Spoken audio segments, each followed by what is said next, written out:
Nakaka 1.5 or 2 months na tayo sa ating series ng The God We Worship. So, ang ganda-ganda niya kasi di ba, sino sa inyo yung parang every week, parang pinapakilala unti-unti ni Lord yung sarili niya sa bawat isa sa atin. From yung first week tungkol sa Panginoong Jesus, yung mga first weeks tungkol sa Panginoong Jesus. Tapos 3 weeks ago or 2 weeks ago, yung tungkol sa ginagawa ng Diyos sa atin, yung pagiging protector niya natin, provider niya. Alam naman natin yung Jehovah Jireh, alam naman natin na the Lord is my banner.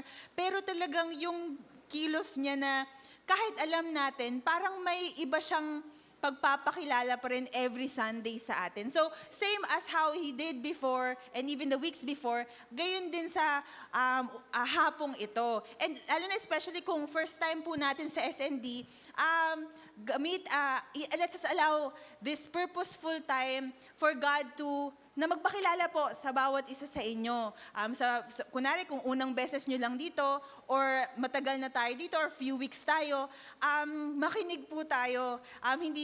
Syempre, ang ginagamit niya dito, kaming mga nasa harap, pero God is really wanting to speak and reach every single one of you. And ipakilala yung sarili niya sa bawat isa sa atin. So again, yung past topics natin, God protects, God provides, God reigns. First phrase pa lang nung title, alam na agad natin kung anong pinag-uusapan natin. Sa God protects, tungkol saan yon? Protection. Sa God provides, tungkol saan? Provision. Sa God reigns, ulit? Paghahari, tinagalog lang, English-Tagalog. Paghahari ng Lord, yung kanyang sovereignty. So, klaro sa atin. Ngayon, ang ating topic is God reveals. Parang, ano yun? Reveals, revelation. Ano ba yung sabihin nitong pag God reveals? Kasi parang, di ba ang English, di ba lahat ng time, yung verb sa English ng protects, provides, reigns, ngayon naman, reveals. Ginagawa niya, pagre-reveal niya. Pag-uusapan natin yung buong yon, reveals or yung revelation. Ano ba ginagawa ng Diyos? Sa Tagalog, ano ang reveal? Sa mga ano yan? Bunyag. Ang lalim pagbubunyag. Sabi ni ChatGPT, kasama yung pagbubunyag, pagpapahayag. So, ganon, pagpapahayag, pagpapakilala, pagsasabi ng something hindi masyadong klaro, tapos papaklaro niya, yun, reveal. Sabi sa Proverbs 29:18, sabi dyan, bakit nga kailangan na bakit ang Lord nagre-reveal? Sabi kasi dito, where there is no revelation, people cast off restraint. But blessed is the one who heeds wisdom and instruction. Yung sinabing doon lang tayo magfo-focus sa first part. Where there is no revelation, people cast off restraint. Or nagkakalat daw yung mga tao. So, ibig sabihin, ganun ka-importante yung kilos ni Lord na pagre-reveal kasi pag hindi siya nagpapakilala, hindi siya nangungusap, hindi niya linalabas yung sarili niyang ganon, nagkakalat-kalat ang mga tao kumbaga na hindi nakikilala siya. Ganon yun. So, ano ba yung sabihin ng revelation? Kasi where there is no revelation. Next slide. Revelation. Ang revelation, sabihin nun, yun nga, to unveil, uncover, disclose. Simple example lang. Kayo ba, yung mga nanay nyo ba, ginagamit pa rin or recycle sa bahay yung mga tub ng ice cream? Meron kaming tub ng ice cream, so parang ako, alam ko na yun. Alam nyo naman yun, no? Pagka nasa ref yun, tapos medyo matagal niya, alam nyo hindi ice cream yun. Diba? Ganon. Sige. So may isang time, diba, may tub ng ice cream sa Unang tingin ko, may ice cream, pero nakalagay isda.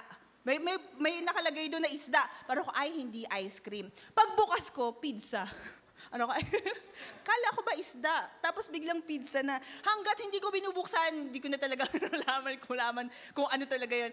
Yung ay parang, ewan ko, siguro kayo, iba yung mga nanay nyo, ganyan. Ganun lang ang sa amin. Siguro hindi na naalis yung tape ng nakalagay na isda, tapos naging pizza na siya. So, pag ina-unveil, para siyang, di ba, parang, alam mo, kunwari nga, ice cream.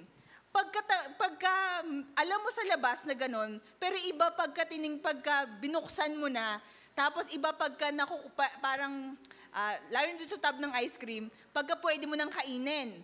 Tsaka alam mo na yung kulong flavor, alam mo na. So ganun, ang revelation, yung pagpapakita ng Lord, hindi yung panlabas. Kundi in detail, pag linalabas niya, mas nakikita mo, nararanasan mo, na-enjoy mo, tapos na-experience mo. Tapos pwede nung baguhin ang buhay mo. To that extent na ganun ang revelation. Ang revelation parang talagang pagpapakilala ng Lord, yung truth niya, yung kalooban niya, yung gusto niyang mangyari sa buhay mo, ayun. So yun. Tas ang sa revelation, si Lord ang gumagawa noon, hindi tayo. So sabihin, when God reveals, nasa initiative niya. Siya magdi-decide, i-reveal ko ba ang sarili ko o hindi. Hindi natin madidiscover on our own unless sa pagkakataon na yun, kunwari may hinahanap tayo, sa pagkakataon na yun, i-choose na ng Lord na sige, bubuksan ko na para makita niya. Ganon. So, hindi natin malalaman unless hindi ipakita ni Lord. Kasi alam nyo, maraming matatalinong tao na nagbasa ng Bible cover to cover, pero for some reason, hindi nila nakilala si Jesus Christ bilang Lord at Savior. Tapos, kahit pa gandang-ganda sila dun sa sinabi ng Bible, na para bang may effect, Bible pa lang, wala pang revelation, ganyan. Makikita mo yung goodness, tsaka yung si Jesus, yung principles ng Bible, uunlad na ng buhay mo. Pero meron talaga at maraming matatalinong tao na binasa yon, pero hindi sila nagbago, at hindi sila nagkaroon ng relationship sa Lord. Hindi nila tinanggap si Jesus bilang Lord at Savior ng buhay nila. Kahit pa binasa nila yung Matthew, Mark, Luke, and John, at nakita nila yung exact historical experience ni Jesus sa cross, hindi nila tinanggap. So, kasi minsan akala nagsisipagan ko lang, makikilala ko ni si Lord. True. Pero kailangan partnership yon na ang Lord nagpapakilala sa atin sa sipag nating hanapin siya para totoo na magka-impact at para pakilala niya yung sarili niya sa atin. We can call God na pag ang God nagre-reveal ng sarili niya sa atin. Whether it be devotion, cell group, Sunday worship, trainings, or may mga, ngayon kasi ang dami ng resource natin, Instagram, social media lang, nandyan na makikita nyo may mga reels about God. However it is, we can call God revealing Himself as intimate encounters with God. Nakikilala mo siya. Katulad yung sa ice cream, medyo mababaw. Pero yung nadi-disclose at saka binubuksan niya, enough para ma-enjoy mo, ma-experience mo, maranasan mo, and to the extent na mabago ang buhay mo.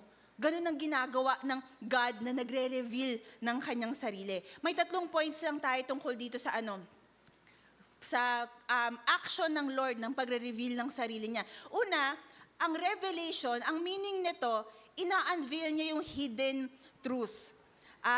Pag sinabing ina-unveil, kunwari, alam niyong for God's, di ba, sino dito kabisado yung John 3:16, taas kamay? Ayan, sobrang namin galing. For God so loved the world, He gave His only begotten Son, whoever believes in Him shall not perish, but have everlasting life. Pero nyo, alam nyo bang ang John 3:16, kahit sa mga billboard, sa mga signs ng jeep, sa mga bus, may mga sticker ng John 3:16, pero bakit hindi lahat naliligtas? Kahit basa-basahin yun.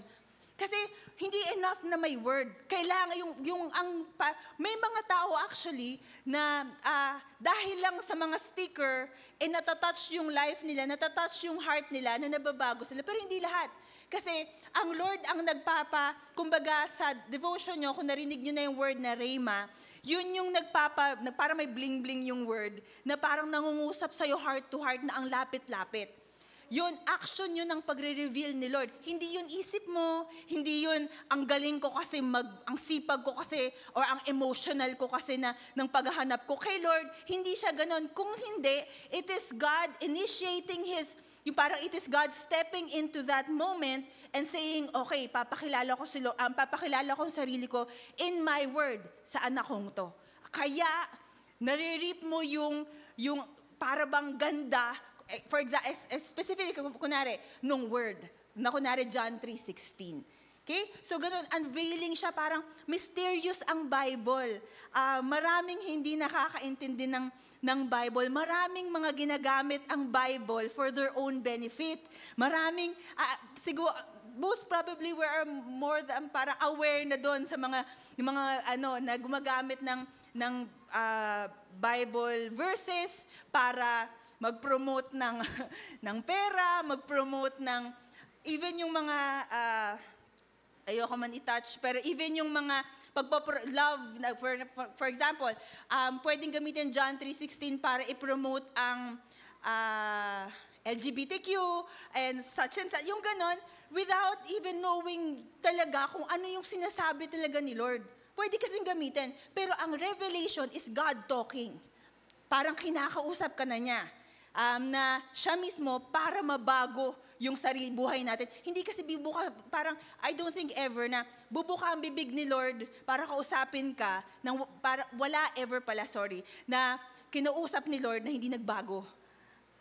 Yung kunwari nag-touch kayo, yung parang nag-connect kayong ganyan, nababago talaga. So yun, sa Daniel 2:22 sabi lang dyan, si Daniel isa pa siyang tapat na talagang pursuer talaga ni Lord. Tapos sobrang close sila ng God na lagi niyang hinahanap ang Lord. Tapos sabi sa Daniel 2:22, He reveals deep and hidden things. He knows what lies in darkness and light dwells with Him. Parang lahat alam ni Lord.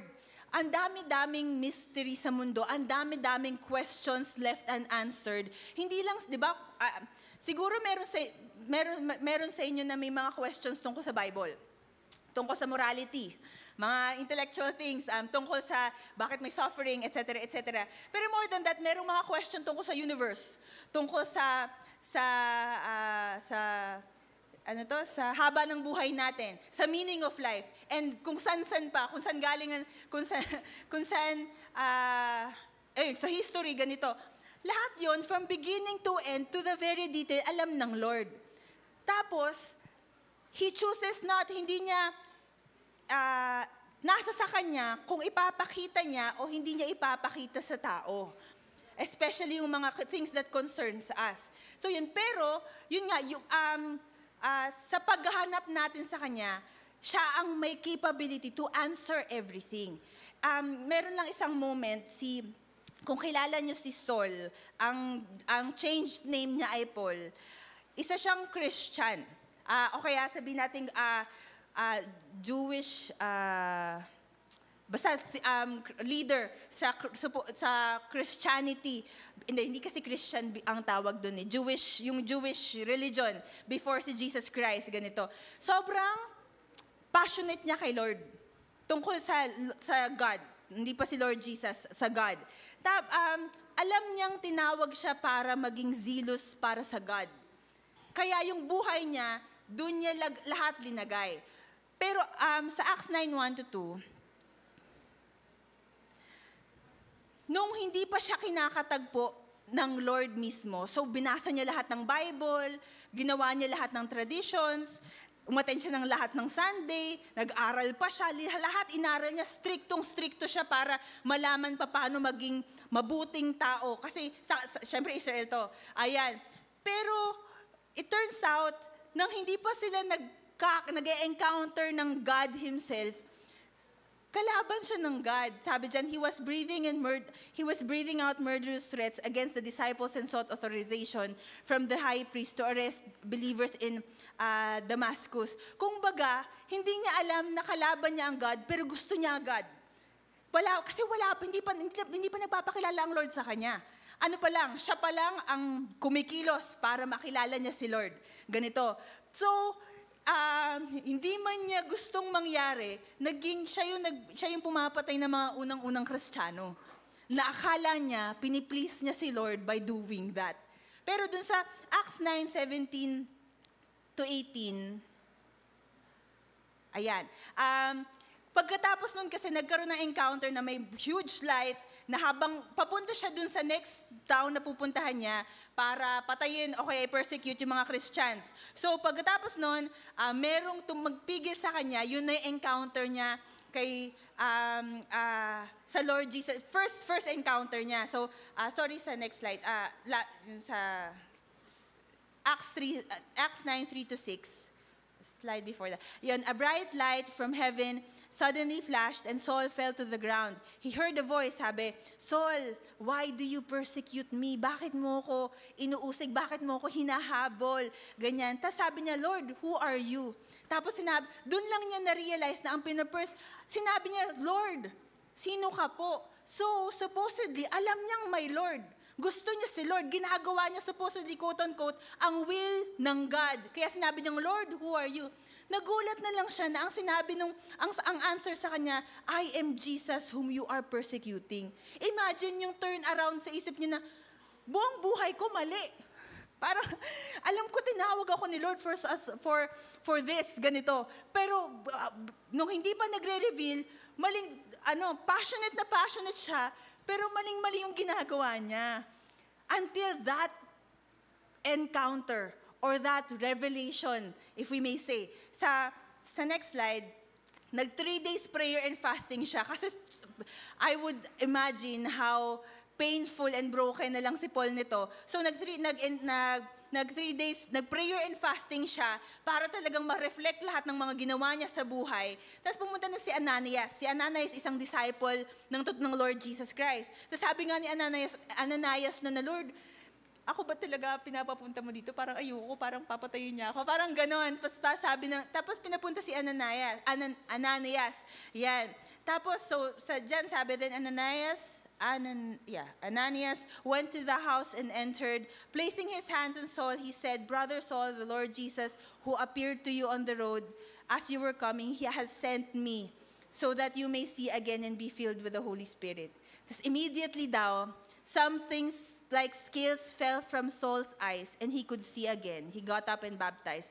And yun yung start ng pagbabago ng buhay niya for the rest of his life hanggang mamatay siya. Kala niya, alam na alam niya yung purpose ng buhay niya at alam na alam niya yung gagawin at ginagawa niya.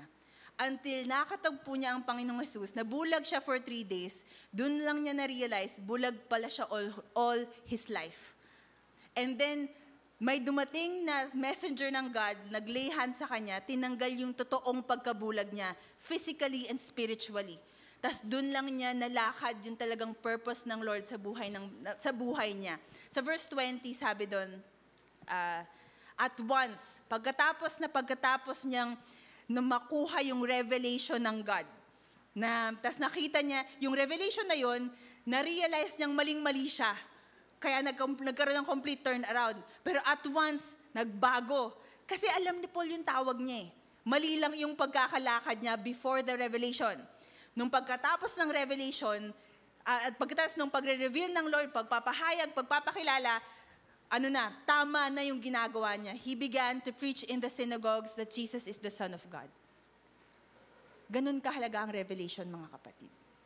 It sets our lives running whatever God has called us to do. Kung feeling natin, parang pagewang-gewang ang buhay natin, paikot-ikot ang buhay natin, parang walang saysay ang buhay natin, o kaya parang urong-sulong, tas alam natin nandyan si Lord, pero parang bakit ganito?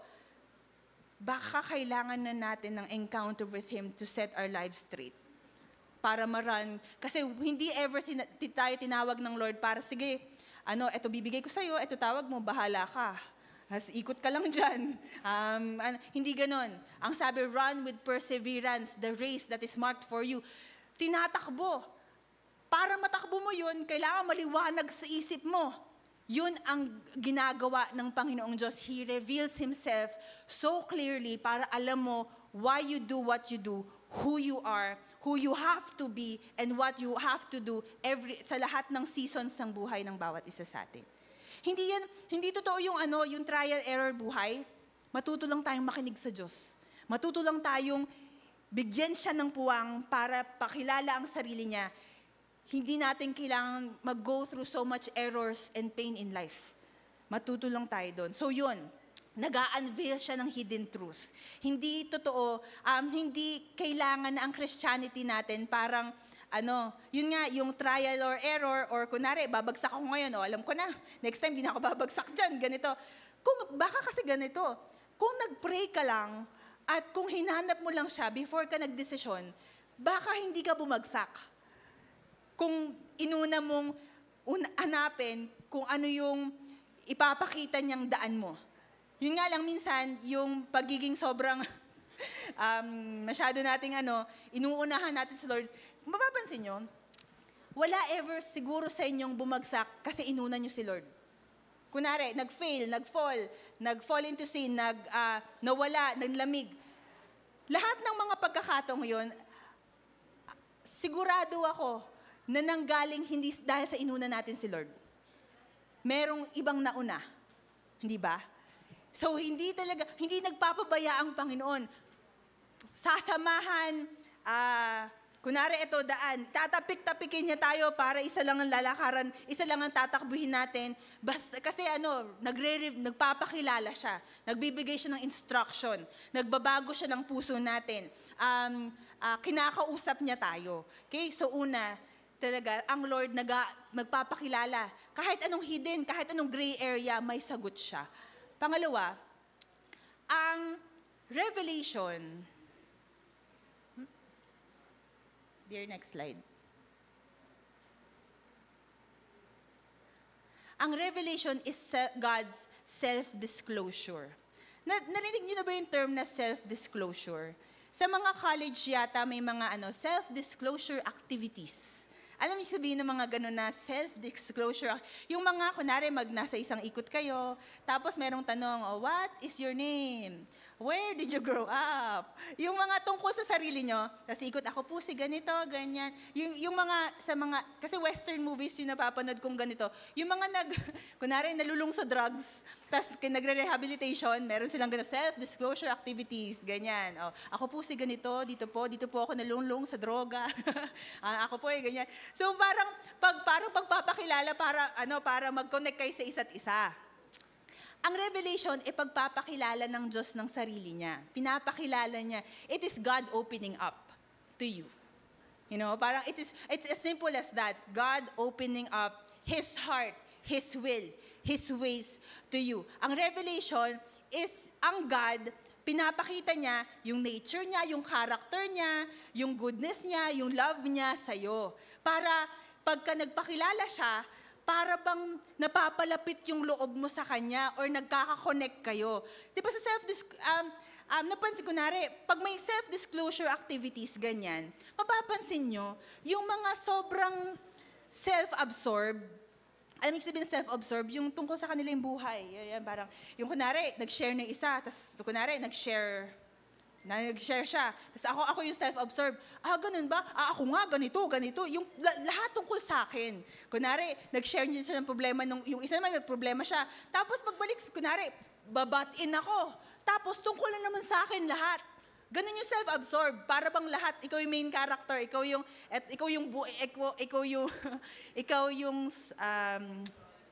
ano yan? Hindi ko, ganun lang yung narinig ko, guys. Yung para bang ikaw yung, ano yung sun sa daga? Araw, sorry. Ikaw yung araw na iniikutan ng lahat ng mga planets.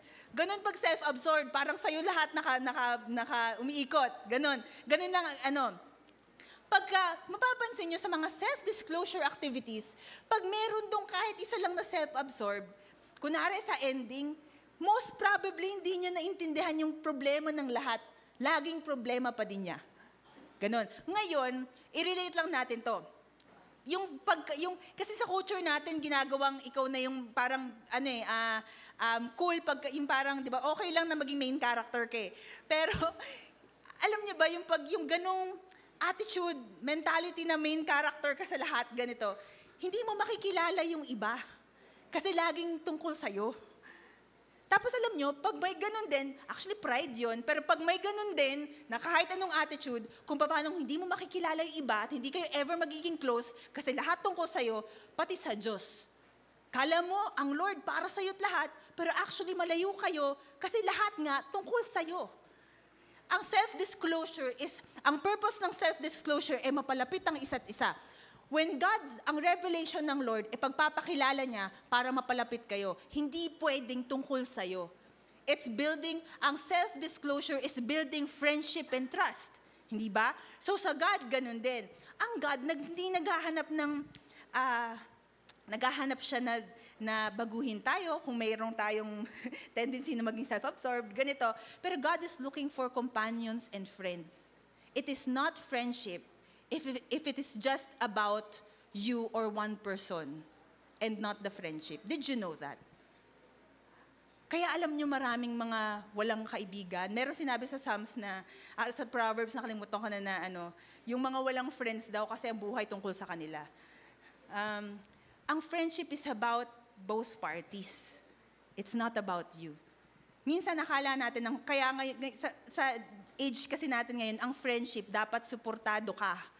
Kaya mo siya friend kasi sinusuportahan ka, rinaridan lahat ng trip mo. Pag hindi na kayo friends. Alam niyo bang hindi ganun ang friendship? Did you know that? I'm not saying na hindi kayo raridan at susuportahan, kasama yon. Pero half lang yun. Yung part mo, kailangan kasama doon. Ang friendship is about 2 or 3 or more people sharing their lives and walking together despite even the differences. Meron ba kayo, sino dito may friend? Ayan. Sabihin yan, kasi hindi tungkol sa'yo buhay mo. Marunong ka makibaging kaibigan ng iba. High five mo yung friend mo dyan.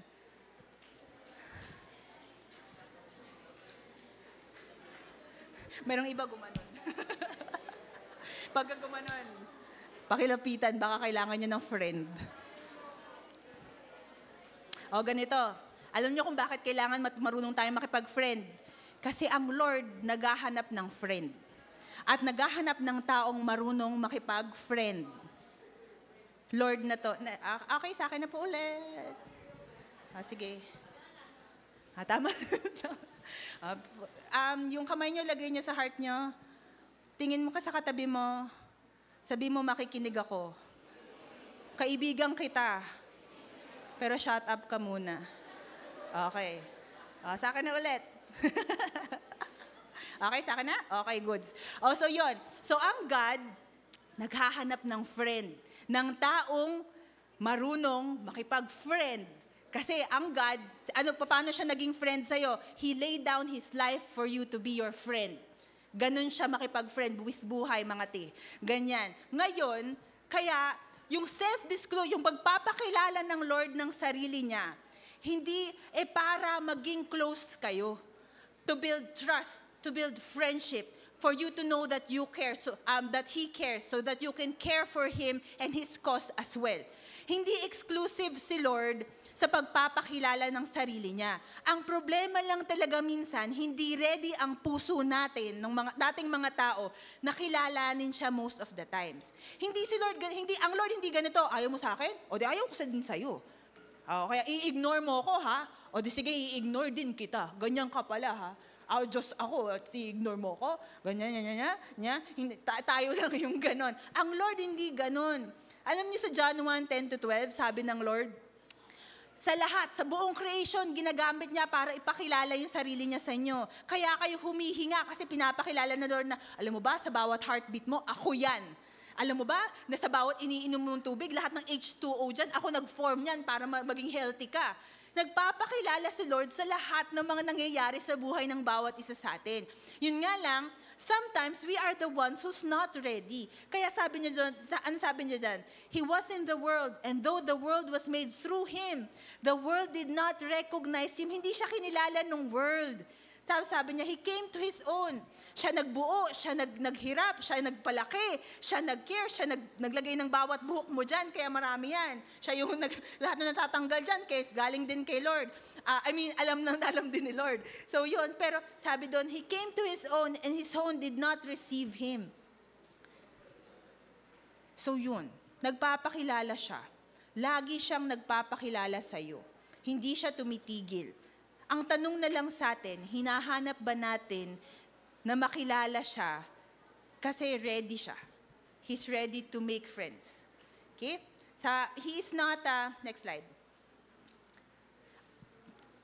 Kahit pa anong nararamdaman natin mga kapatid, He is not a far, hard-to-reach God. Hindi siya yung tipong, yung parang hindi kanya, parang He's not teasing you. Parang, papakilala ko sa'yo. Ay, ayoko na. Hanapin mo ako. Sige, nandito ako, hanapin mo ako. Hindi ganun si Lord. He's not teasing you. He loves you enough to take you seriously. If people around is not taking you seriously, God is serious with you. God is serious in His job, in His love for you, na talagang makilala at ipakilala ang sarili niya. Ang tanong na lang, ikaw ba? Serious ka din ba? Kasi He will meet you there. Okay? So yun, He's not teasing you. Kunwari kasi minsan tayo, presidente ng Pilipinas, basta some big person, pag malaking-malaking tao, parang feeling mo insignificant ka, parang Lord, ang dami nila, ako pa ba, makikilala mo. Malaki siya, pero malapit siya. Ganun ang Diyos. Pinakamalaki siya kahit sa kanino pa, pero pinakamalapit din siya kung iaalaw mo. He will reveal Himself. Di ba, self-disclosure, pag nagpapakilala siya sa atin, invitation yun for relationship. Ang revelation, hindi lang information. Ang revelation, transformation.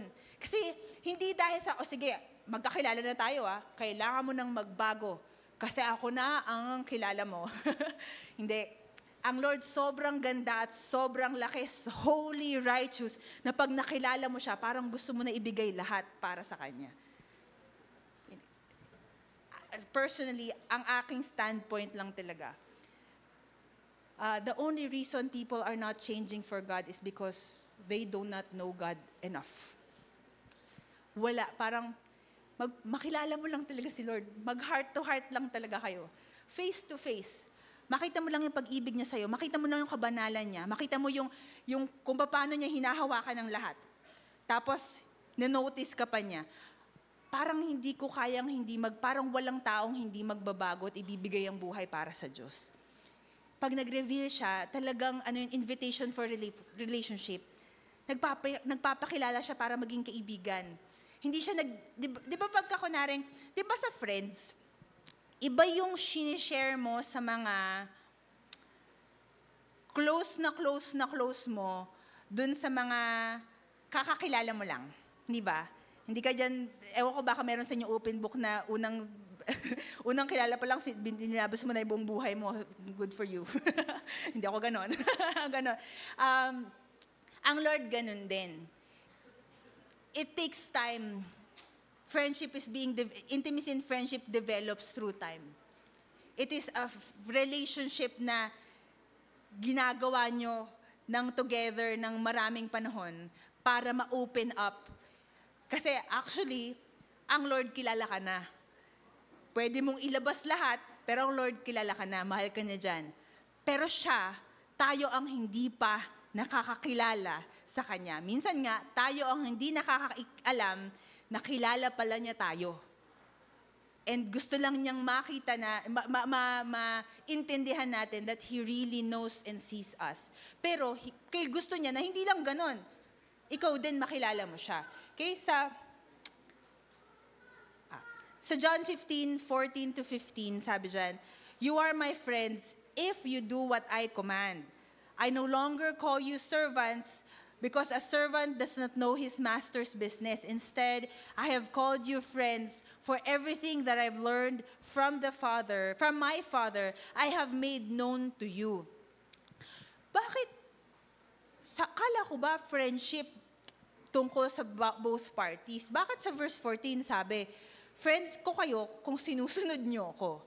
May initiative siya doon. Pwede niya yung,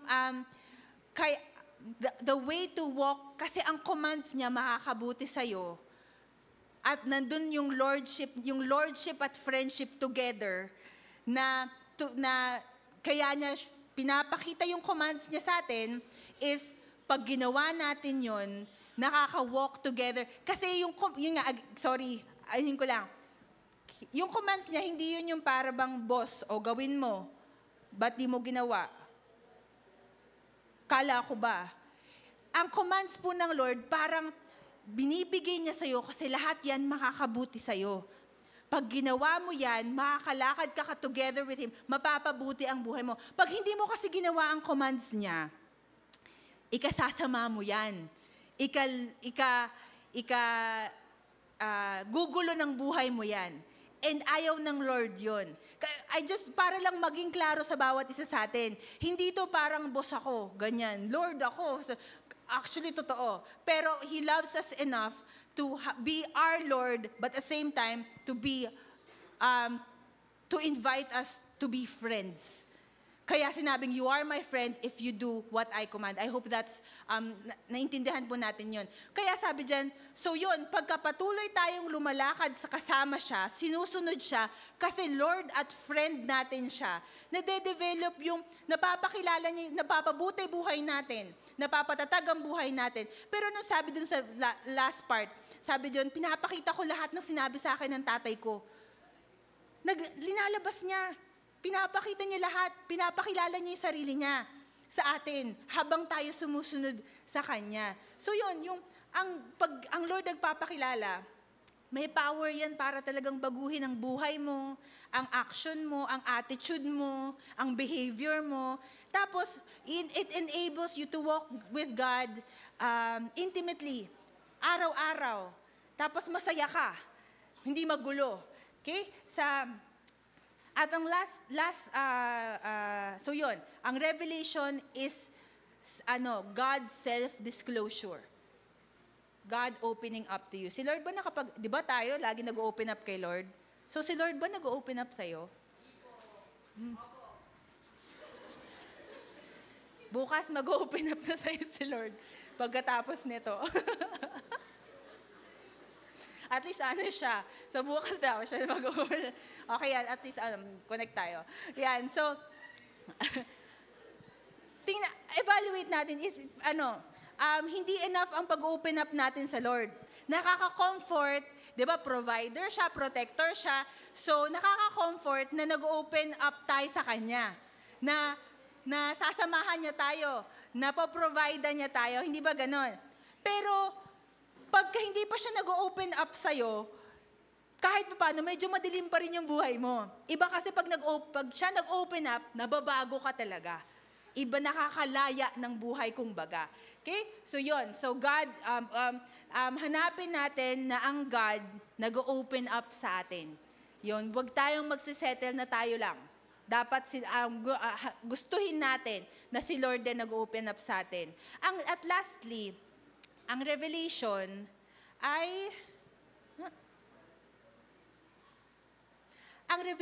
meron siyang cost. Sabihin nyo nga, cost. Yan. Ang cost nito hindi pera. Ang cost nito hindi material things.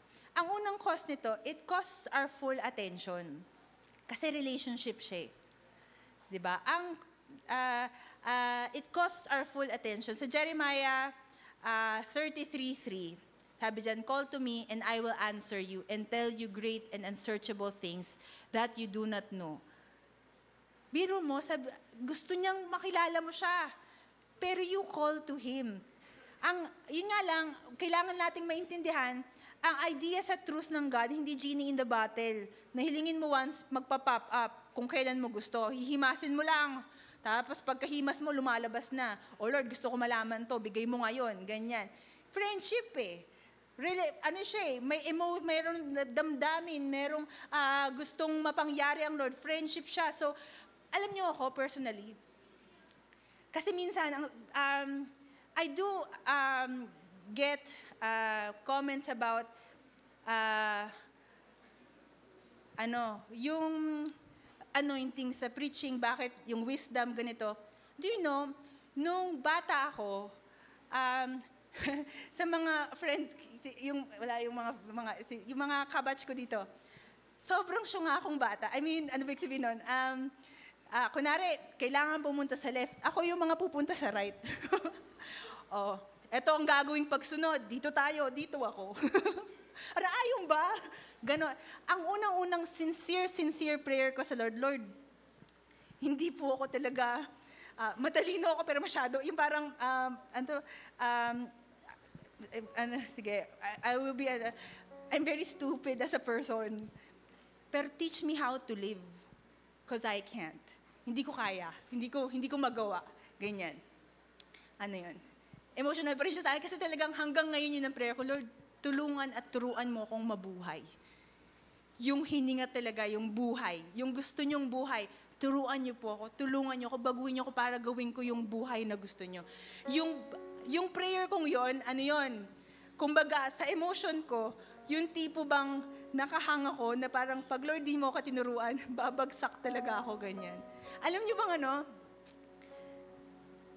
Siyempre matagal na so hindi ko na siya kinahihiya. 9 years bago ako gumraduate ng college. Just because hindi kaya na attention span ko. Tapos ang quitter ko talaga, hindi ko kayang basta hindi rinuromanticize pero ADHD kasi ako. Pero yun, parang pag ayoko na, hindi ko na talaga magets. Tapos pagka ganun, sa 9 years na yun, 8 years pala. O baka nga 9, hindi ko maalala. Mga ganun. 1 course lang yun One course, 8 years or 9 years, ganito. Ganyan doon sa ano. Kasi nga, parang nahirapan akong, hindi dahil sa hindi ako, pero pag ayoko na, character ang problema ko. Pag ayoko na talaga.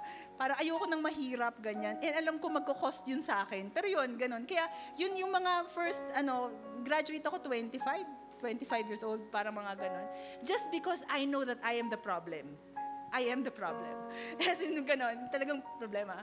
Ako yung, di ba, yung, wala dito, yung kuya ko, 8 years, 2 na nag-graduate. Ako, 8 years, 1, isa lang.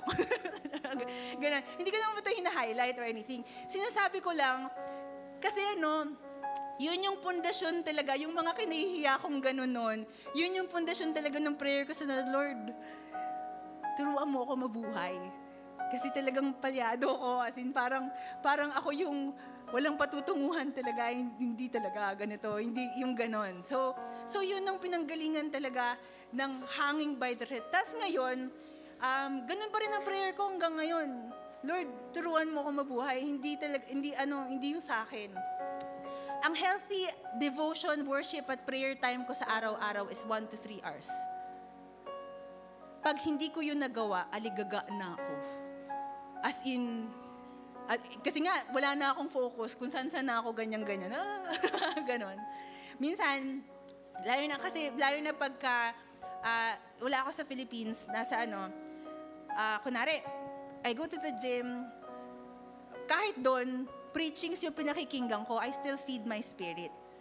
Kapag nagbabas ako or nagko-commute ako, 1 hour yun. Either nag-worship ako kay Lord many times or prayer time ko yun. Kapag hindi na ako focused at nawawalan na ako ng time sa Lord, maraming pagkakataon, nadi-disturb na talaga ako. Kasi alam kong yung foundation ng life ko, Lord, turuan mo ako mabuhay. Parang papalya, ganyan. So may mga times na fasting na ako. So seeking God is an endless, relentless pursuit nung yun. So actually, it's not a gift. It's the heart. Which comes us which brings us to the second point ng cost. It costs your whole heart. Nothing less. Sa Jeremiah 29:13, sabi doon, you will seek me and find me when you seek me with all your heart. Ang whole heart, hindi yan lip service na, Lord, buong buhay ko sa'yo. Hindi siya sinabing whole emotion. Whole heart actually means whole life.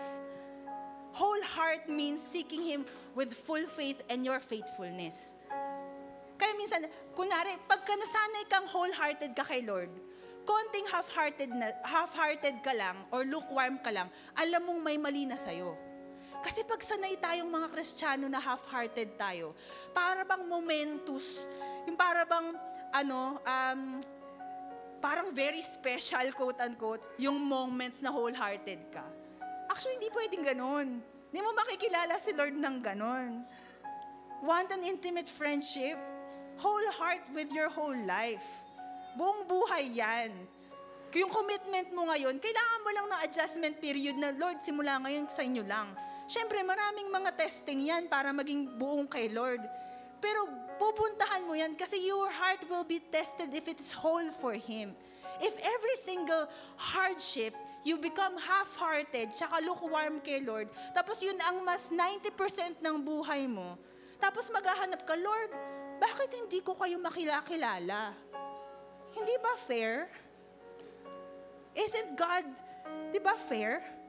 Hindi ba logical? Di ba? So ang Lord magpapakilala sa bawat isa sa inyo, andyan na siya. He's just looking for a whole heart. Yung whole heart, hindi sabihin na whole heart, again emotion. So yung buong puso, pag buong puso actually, buong pananampalataya. Hindi ko na-explain yun kasi kila Joshua, yun yung pagkakadikit nun. Yung sa Luke 18:3-8, yung sa parable ng persistent widow, sabi dyan, yung widow na to, may kailangan siya dun sa judge, tas paulit-ulit siyang pumupunta. Paki-flash na yung verse. Oh, isa pa. Asan yung verse? So yun, ayan.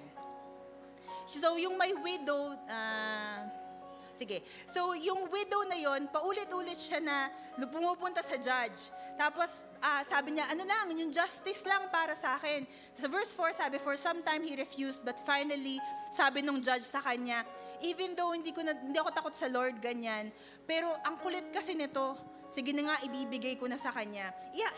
I-emphasize ko lang yung verse 6-8. Sabi, sa verse 7-8 sabi, and will not God bring about justice for His chosen ones who cry out to Him day and night? Will He keep putting them off? Pero alam niyo, yung paulit-ulit at relentless na paglapit at paghingi nung hinahanap niya, ang tingin ng Diyos doon, sabi niya, when the Son of Man comes, will He find faith? Ang whole heart, hindi moment lang. Ay, hindi ko nakuha yung gusto ko kay Lord, whole heart ako ngayon. O sige, half-hearted na lang ako. Hindi niya sinagot eh. Hindi yan buo. It just means na at that certain point, gusto mo yung gusto mo.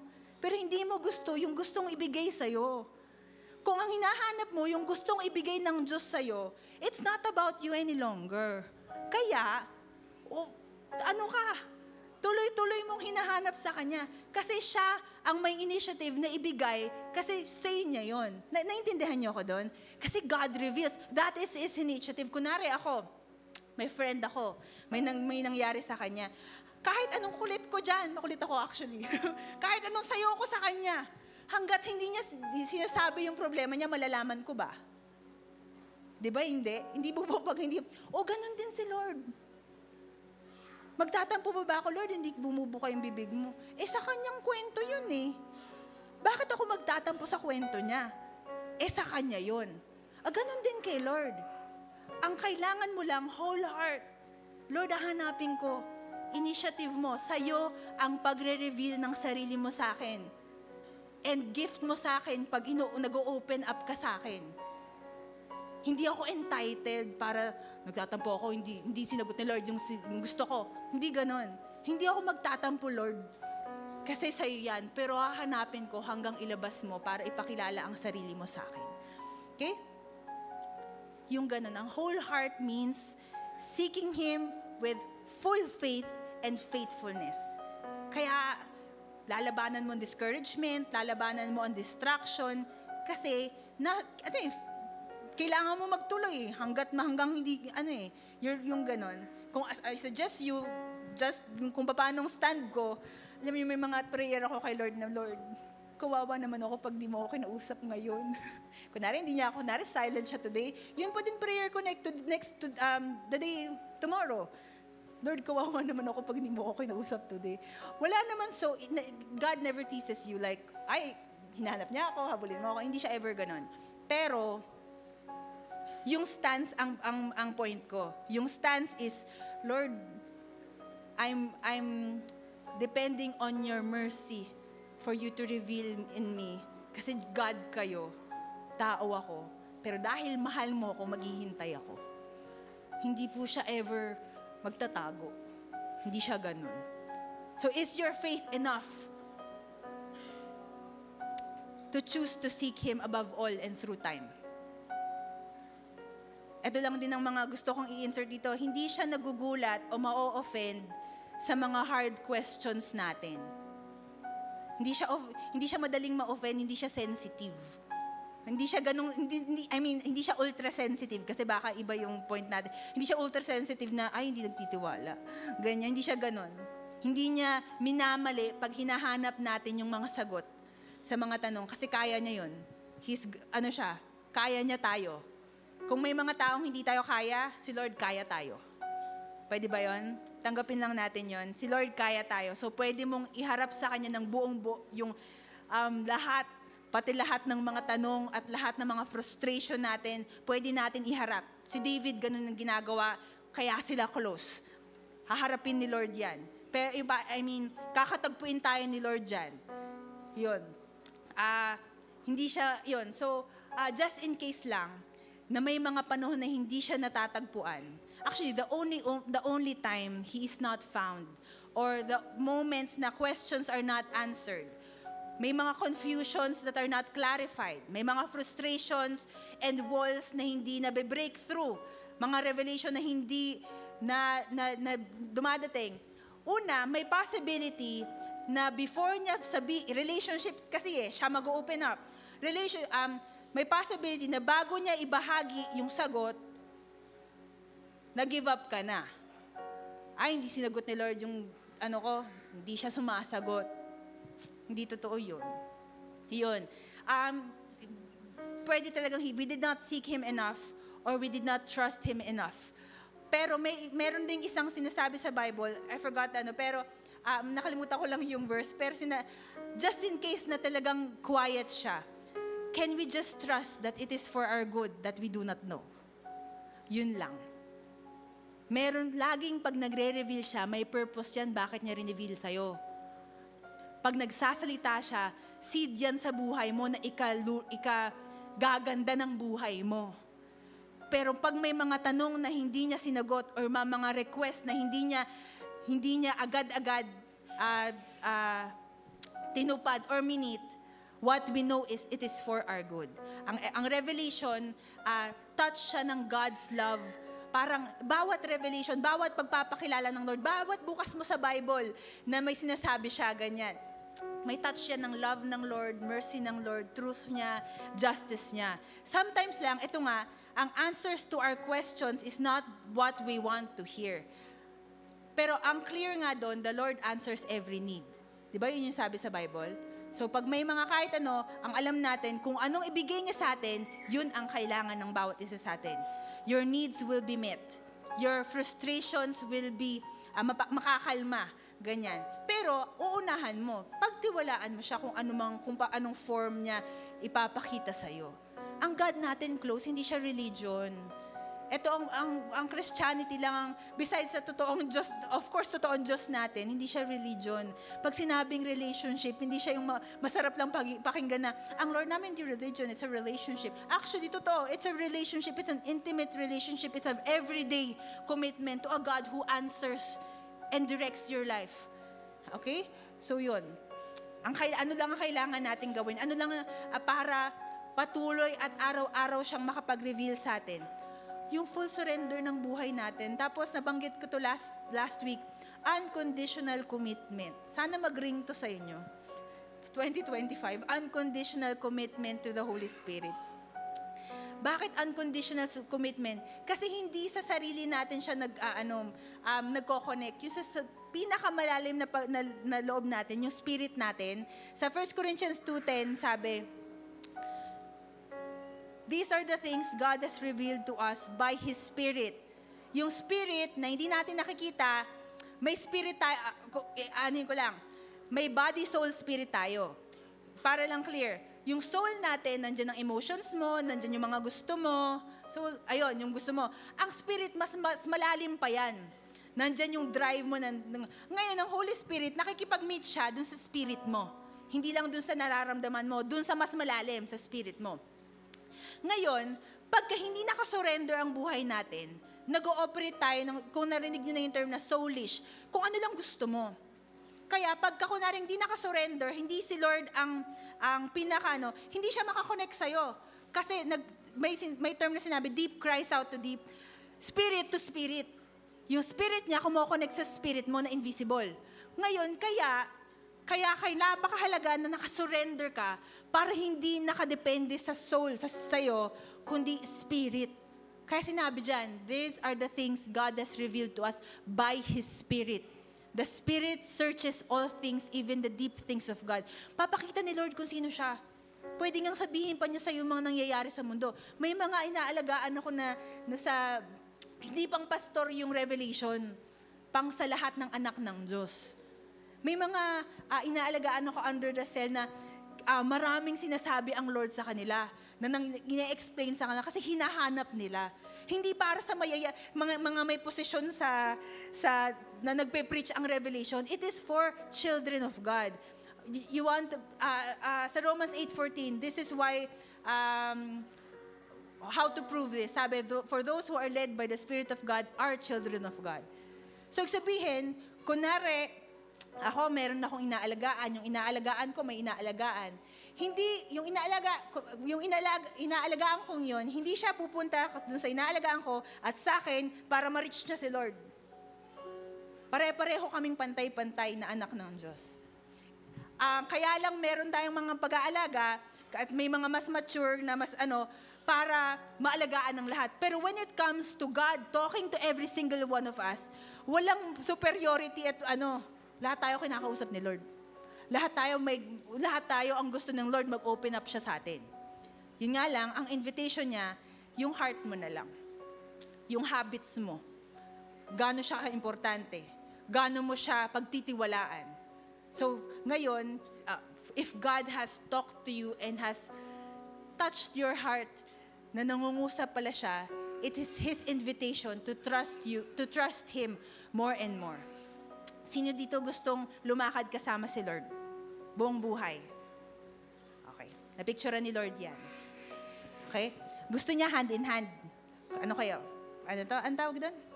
Holding hands, HHW. Hand in hand. Pero alam nyo, yung paglakad nyo together, kaya sinabing God reveals, hindi niya intensyon na lumalakad kayo nang nakatakipiring ka. Ay, tama ba yon? Yung ganon. O sige, basta sumama ka sa akin, basta nakapiring ka sa buhay mo. Hindi ganon. Doon papasok yung revelation. He explains what you need to know. He explains as much as you need para you can carry out everything that He has planned for you. For the last verse, kaya babalikan lang natin yung sa Proverbs 29:18. Kaya sinabing, when there is no revelation, people perish or cast off restraint. Hindi niya tinatago yung revelation. Gusto niya malaman mo kung ano man yung revelation para matuwid ang daan mo at maging malinaw ang lakad mo sa buhay na binigay niya sa bawat isa sa atin, ganyan. Para sabay-sabay tayo. Hindi kailangan madapa. Hindi kailangan laging dapa-dapa. Ganon. Basta hayaan mo lang na maging God siya na nag-o-open up for you. Okay? Sige. Okay. Ayun. So again, pwede pang, para lang mapag-pray natin, sino dito yung gustong, alam ko nagre-reveal ang Lord sa inyo. Kaya tayo nandito eh. Pero sino dito yung gustong mas maging close sila na nagpapakilala si Lord sa kanila on a daily basis? Taas kamay. I will pray for you. Taas nyo lang pwede bang ganito? Mag-commit kayo sa devotion nyo. Para, yung devotion at prayer nyo, para mag-reveal si Lord. Tapos lagi kayong pumunta sa time na sa worship. Pero right now, I will pray for you so that you may walk with Him more deeply because I know that you've been walking with Him. So Father, marami pong salamat sa buhay ng bawat isang naririto. Alam niyo po ang puso ng bawat isa. Alam niyo po na kayo ang hinahanap namin. Kaya kami nandito, Lord, para sa inyo. Hindi para sa katabi namin, hindi po para sa attendance, para sa inyo, Panginoon.